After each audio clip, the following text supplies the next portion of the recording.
Jin Noddy School Ghost Japanese Ogre Face Screaming in Fear. Episode 6. I had no idea what was happening to me.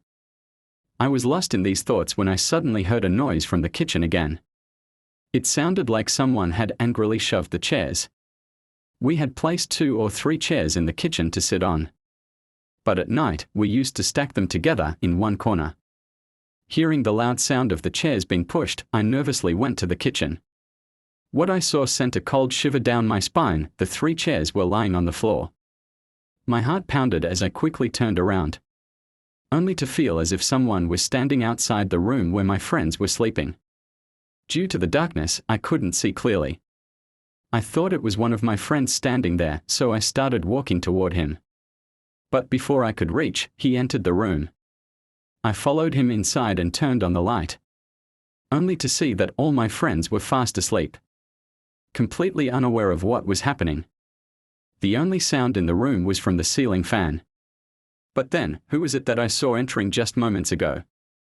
My whole body trembled with fear. I started reciting prayers, which gave me some peace. A strange silence fell over the place, but it was soon broken by an unexpected sound. The ceiling fan in the upstairs room started running on its own. Before this, only the fans in the room where my friends were sleeping were on. No other fan was working. Despite my reluctance, I felt compelled to check. Now, let me explain the layout of the school. When you go upstairs, there's a room immediately to the right and 2 rooms in front.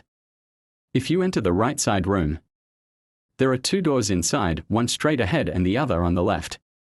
Entering the left side room, there's another door leading to yet another room on the right. Next to this, there's a staircase similar to the one I had just climbed. Alongside these stairs, there is a corridor with more classrooms, including the computer lab, the science lab, and the library. The closed kitchen is also in this area. When I reached upstairs to turn off the running fan, I discovered that it was in the left side room. This room wasn't very big. As soon as I opened the door, a strange, unpleasant smell filled the air. Summoning my courage, I turned on the light. The room was empty. A wave of fear washed over me. How could the fan be running when there was no one here? My mind struggled to make sense of the situation. Quickly, I turned the fan off and hurried downstairs. I started worrying that someone might have sneaked into the school, as there were valuable items inside. I went back to my chair, still shaken by everything that had happened. For a while, everything was silent again. But suddenly, another noise shattered the stillness. Someone had turned on the motor near the back door of the school. Startled, the motor was located right outside the back door.